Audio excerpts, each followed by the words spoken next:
Bonjour Kevin, nous sommes le mardi 15 octobre et il est exactement 9h43 du matin. Et voici le résumé de ce que nous avions fait la dernière fois. Nous avons parlé d'immunité diplomatique, de mémoire collective, de la coupure d'électricité également, parce qu'il y a eu de gros problèmes d'électricité en Californie, dans le nord de la Californie et dans la Bay Area. L'immunité diplomatique, il y a eu des petits problèmes avec une femme qui a tué quelqu'un en Angleterre.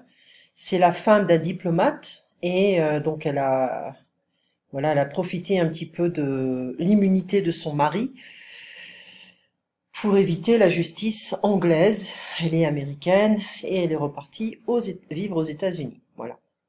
Alors, il y a beaucoup de gens qui sont contre l'immunité parlementaire. Pourquoi? Diplomatique. Pourquoi? Parce qu'il y a beaucoup d'abus, beaucoup de scandales, beaucoup de gens qui utilisent ça pour obtenir des armes, obtenir des drogues, pour faire beaucoup de choses, euh, pour avoir une activité criminelle, hein, on peut le dire, et ne pas faire face à la justice. Donc je pense que l'immunité diplomatique, c'est bien dans certains cas, mais on doit avoir des exceptions. La mémoire collective, c'est quoi la mémoire collective? Eh bien, c'est ce qui permet aux nouvelles générations de respecter le passé, avec les guerres, la Shoah, etc. Donc on a la mémoire de la collective, la mémoire collective, c'est ou le devoir de mémoire. Le devoir de mémoire, eh bien, euh, on a on a des traumas du passé qui doivent être respectés ou appris, connus. La mémoire collective, c'est différent, c'est un peu, en France, pour nous, c'est le jambon beurre, la deux chevaux, euh, les, le Tour de France, qu'est-ce qu'il y a d'autre, certains programmes télé, certains films, certains acteurs, voilà. Mais ça change tout le temps. Donc le pastis également, le jambon beurre, le Tour de France, etc. On a le Quai des Brumes, Jean Gabin et Michel Morgan, 1938, donc c'est un très très vieux film, T'as de beaux yeux, tu sais. Donc on a une mémoire collective très spéciale française. Concernant la mémoire collective des Américains, eh bien, ça dépend. Il y a aussi des séries, des chansons, des films, etc. Donc il y a des événements qui se sont passés, politiques ou comiques, etc. Donc ça dépend des personnes de la génération, ça dépend de la génération, ça dépend la culture, ce qu'on voit à la télé ou voilà. Donc la mémoire collective maintenant, c'est ce qui se passe sur certains réseaux sociaux. Euh, la mémoire collective au Vietnam, ça peut être aussi relié à la culture américaine ou la culture asiatique. Ok. Mais on a surtout la guerre du Vietnam, etc. Donc on a les fables de La Fontaine qui ont fait partie de la culture, de la mémoire collective, mais c'est fini. Les enfants n'étudient plus vraiment ça. En quoi la mémoire collective est-elle utile? Eh bien, ça constitue une culture, ça constitue en fait euh,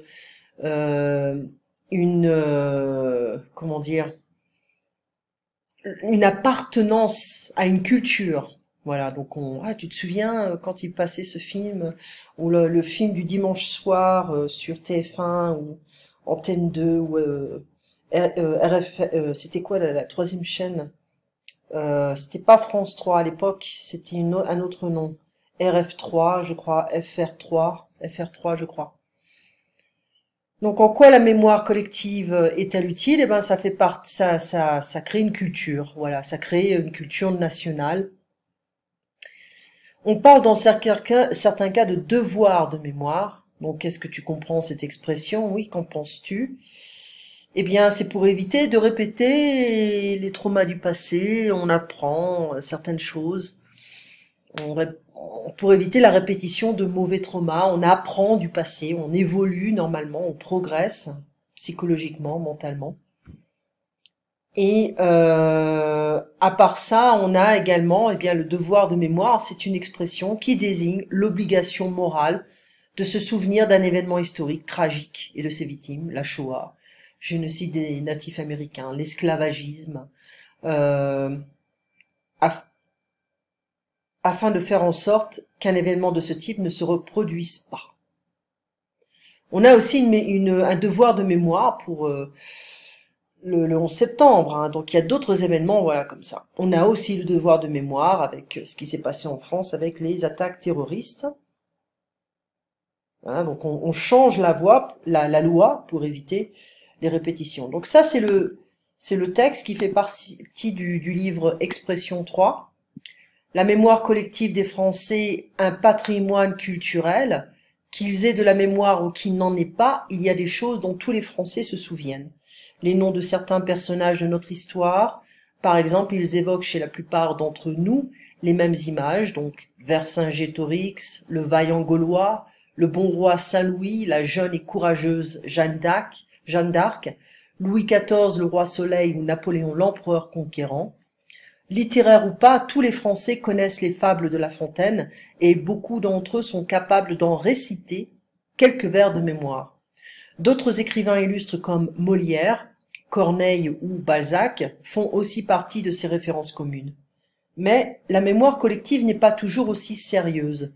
Certaines phrases venues du cinéma se répètent de génération en génération, c'est le cas de celle-ci par exemple, T'as de beaux yeux tu sais, adressée à Michel Morgan, voilà, c'est par Jean Gabin dans le film Le Quai des Brumes de 1938. Aujourd'hui encore, lorsqu'ils veulent séduire une jeune fille de manière humoristique, les garçons prennent une voix théâtrale pour prononcer cette phrase. C'est plus vraiment le cas, hein, c'est un peu vieux. La plupart d'entre eux n'ont jamais vu le film, mais la phrase est restée gravée dans les mémoires. Bien d'autres choses font partie du patrimoine culturel des Français, comme la deux chevaux, prononcée deux chevaux, le jambon beurre ou la Bastille. Cette mémoire collective qui relie les hommes se modifie au fil des générations. Donc comment dire, c'est un petit peu plus malléable, modifiable. Elle s'enrichit de nouveaux éléments, en perd d'autres, mais elle reste un symbole d'appartenance à un pays. Par exemple, le Tour de France, eh ben, le Tour de France, avant, il y avait des rituels. On regardait, on suivait le Tour de France à la télé, ou alors les gens allaient faire un pique-nique sur le bord de la route, et ils voyaient passer les cyclistes très rapidement. Donc c'était un petit peu une sortie. Il y a eu quand on a des étapes qui passent par les villages en France ou par certaines villes, eh ben les gens se rassemblent, voilà, pour voir ça, parce que ça fait partie un peu du patrimoine de la France. Patrimoine et en même temps c'est une mémoire collective, voilà. Mais ça se fait de moins en moins, hein. C'est vraiment pour les cyclistes hardcore. Mon grand-père faisait beaucoup de vélo, beaucoup. Quand il faisait du vélo, c'était un minimum de 150-200 kilomètres. Donc il faisait jamais de petits parcours. Voilà. Et ça, ce sont les expressions. J'espère que ça va bien voilà. Être entre mémoire et, voilà, il y a eu un camion qui a klaxonné dans la rue. Euh, on entend un peu tout ici. Et donc j'ai la possibilité de poser le programme, la vidéo avec ce programme, donc c'est bien. Donc entre mémoire et souvenir, avoir de la mémoire, avoir une bonne ou une mauvaise mémoire, entretenir sa mémoire avec lire des livres, faire des mots croisés, etc. Avoir la mémoire des noms, des visages, des dates, se souvenir facilement des noms. Moi, c'est une petite faiblesse que j'ai, c'est que je ne me souviens pas facilement des noms. Donc c'est pas toujours pratique. Voilà. Alors, je me souviens facilement des noms, des visages, des dates, ou pas du tout, ou avoir la mémoire des noms, etc. C'est gravé dans ma mémoire, c'est quelque chose que je n'oublierai jamais. Vous avez la mémoire courte, utilisée pour accuser quelqu'un de ne pas vouloir se souvenir de quelque chose. Alors monsieur, vous avez la mémoire courte, vous m'avez, je sais pas, vous m'avez volé ce morceau de pain hier, est-ce que vous vous en souvenez, etc. On peut l'utiliser en justice, hein, également. Avoir une mémoire d'éléphant, avoir beaucoup de mémoire, être amnésique, avoir perdu la mémoire, un pense-bête, moyen à utiliser pour ne pas oublier quelque chose. Donc ça peut être un post-it, hein, quelque chose comme ça. Alors, voilà un petit peu le résumé. Donc, je sors de là, si je peux. Voilà. Comment cette mémoire collective est transmise? Bah, la littérature, les chansons, les films, les documentaires, la famille, les traditions, les rituels, les célébrations, les cérémonies, etc. Autre chose, parce que j'ai encore 4 minutes et demie avec cette vidéo, le monde, ça c'est le monde d'aujourd'hui, je crois, oui. Face à l'offensive turque, les Kurdes contraints de faire appel au régime syrien, il y a de gros problèmes en ce moment là-bas. Euh, États-Unis, le plaidoyer fiscal de Gabriel Zucman. Document sur les traces d'Alexandre Dury. C'est un film, c'est un livre. La France veut accélérer la mise en place de la reconnaissance faciale.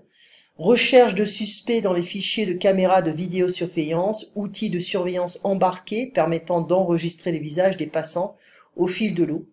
Contrôle de l'embarquement facilité dans les aéroports. Les expérimentations de reconnaissance faciale se multiplient en France, poussées par les responsables politiques et policiers, sans que le cadre légal ait été clarifié. Dans le monde, le secrétaire d'État au numérique, Cédric O, annonce vouloir accélérer ce processus en lançant une instance réunissant administration et régulateurs en coordination avec le CNIL.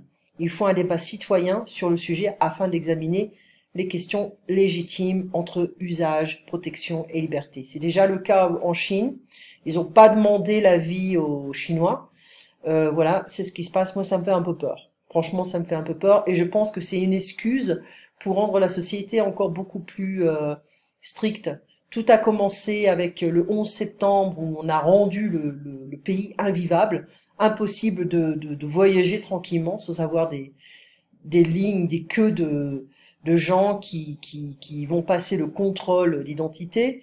Donc ça devient de pire en pire, ça devient étouffant. Voilà. Voilà. Donc on va en parler également ce jeudi. Voilà, passe une très très bonne journée et on se voit donc jeudi après-midi à 14 heures. Merci Kevin, à bientôt.